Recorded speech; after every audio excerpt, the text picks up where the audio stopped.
Hello friends and welcome back to another video where today we're going to be doing a review and breakdown of episode 5 of the Rings of Power season 2, which has just dropped, and boy is there a lot to discuss. So of course we have Anatar and Celebrimbor taking center stage in this episode, and a more ring forging focused episode as well. But first let's start off with the breakdown and Easter eggs, and then we will swiftly move on to the review. Of course, please make sure to like and subscribe to stay up to date with the latest news and updates from Middle-earth and the Rings of Power season 2, and consider joining our Patreon as well. That would be mighty appreciated. But without further ado, that's enough talking, let's get into the breakdown. Collaboration between elves and dwarves. The early parts of the episode showcased the partnership between the elves and dwarves concerning the trade of mithril in return for rings, and this whole moment is reminiscent, of course, to the lore of Thingol and his initial relationship with the dwarves before they demanded, of course, the necklace, and of course similar parallels and connections can be made towards mithril, etc. and the rings. So of course, whether this is actually meant to be or just a cool thematic moment throughout Tolkien's legendarium between the relationship between dwarves and elves, we'll have to wait and see, but it is still a cool connection to make nonetheless, as the early parts were good, but further down the line relationships strained between the two races. The Doors of Durin. Although showcased more so as an avid Tolkien fan Easter egg, we did see Celebrimbor and Narvi unveiling the design of the Doors of Durin, and there was emphasis from Narvi that the door was quote known only to friends, which famously related to when in The Lord of the Rings Gandalf has to speak Melon, which means friend, to open the door. So again, this is a little callback and Easter egg to that moment from the books and of course movies. Anatar wants more rings. Episode 5 heavily showcases Anatar's desire to have Celebrimbor create rings for men, and it is quite clear initially that he is against it. The need to forge more rings is clear by Anatar, and we are further seeing this deception by him over Celebrimbor by lying and saying the deceit they both showed towards the High King, of course Gil-galad, caused the dwarven rings to be negatively tainted, and that is why, of course, when Durin the Fourth is presenting all these issues towards Eregion, he is of course now dismantling them and saying this is not the case because when we create the rings, we did it with a taint. The heroes of men. A cool little Easter egg for Tolkien fans is when Anatar mentions and name drops the human heroes of old and how there is still some bravery in men, and this of course included Erendil, who although famously became a star, his actions of sailing to Valinor to ask for aid is of course legendary within Tolkien's works and mythology.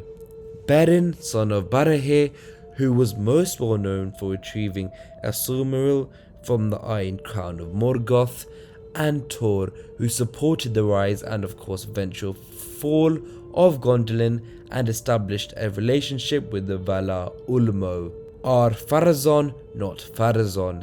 In this scene with Kemen, it is made clear that Pharazôn has taken the scepter and has finally become ruler and has established his position after declaring himself in the throne room with the eagle in the last episode.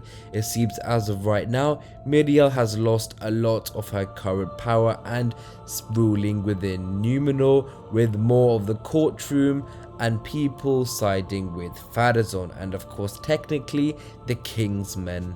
Elendil forever a faithful.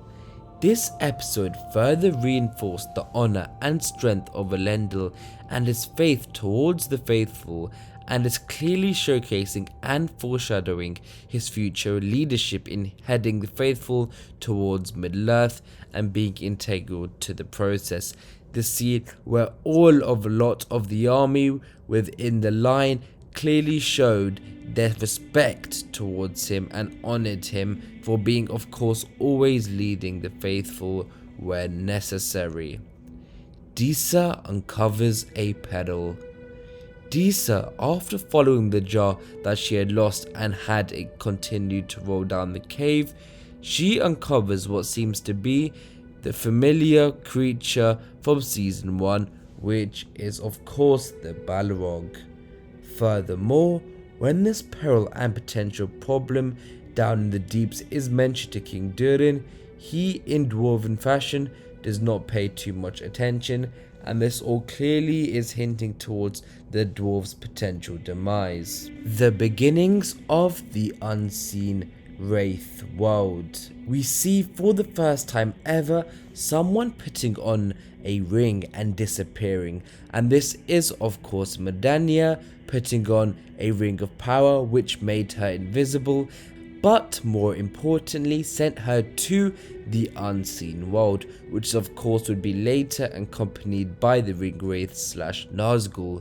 She's also the first person to ever put on a ring and see the most fundamental form of Sauron, which he described, and is similar to the fundamental form Frodo saw during the Third Age, which was of course Sauron as a massive flaming eyeball. I see. There is no life in the void. But in this part, because Sauron had his body dismantled and destroyed, yet his fundamental form is that bloodied humanoid figure that she describes. Valandil's death. Isildur and his best friend will now never end up meeting, but of course it should be made clear that probably at some point Isildur will be made aware of the death and in the future name one of his children Valandil as well, because in the lore he does have a son who is named Valandil, and it is made clear that probably in this show his inclusion was to have this naming of his child feel and have proper meaning and context to it. So The Rings of Power Season 2 Episode 5 was probably, in my opinion, one of the best episodes of the season so far, as we finally get to see the ring forging and effective nature of Anatar being center stage, and also spending more time with the dwarves as well, which so far was the storyline with the least screen time, with only around 15 minutes, so that was of course great to see. It was also good not to, in my opinion, have Rune in this episode for a change, which is comparatively quite high up in regards to screen time, which allowed the episode, in my opinion, to flow more freely. I feel like the Rune and Stranger storyline is interesting, but in the episodes it was in, after a while, when it had the other storylines playing off each other, once you got to Rune, it kind of slowed down the episodes a little bit, and this one felt really well paced in some parts, so that was perfect. And the reason I say some parts is because it was a shame to see the Doors of Durin creation be so rushed, but otherwise seeing Anatar's full deception of Celebrimbor play out throughout the episode was a joy to see. The scene with Medania explaining her experience after taking off the ring and being in the quote unseen world, whilst Anatar / of course Sauron was in the room and even next to her, was spine chilling, and probably in my opinion the best moment of the season so far, just properly showing how integral and how impactful Anatar is, where he's literally right next to Medania while she's accounting basically everything he's done and planned, and just how he is fooling everyone and us as the viewer knows, and just seeing how tragic this all is and will of course end up being. So we'll have to of course wait till the episodes and the rest of the season to find out how this all fares. But thank you guys for watching, I really appreciate it. I hope this breakdown gave you guys some insight into episode 5. And yes, it looks like the show has started off quite well numbers wise, as the Hollywood Reporter did report that episode 5, 4, 3, 2 and 1 has had some strong viewership. and it looks like season 3 is on the cards, and they are still sticking to 5 seasons. So Rings of Power is not going anywhere, and that's why of course we continue to cover it, because it's not like us covering it is going to affect anything, because we're going to be spending still the next 5 years in Amazon's version of Middle-earth. So yes, thank you guys for watching, we really appreciate it. Please make sure to like and subscribe to stay up to date with everything Middle-earth related, and consider joining our Patreon. But until the next video, my friends, goodbye.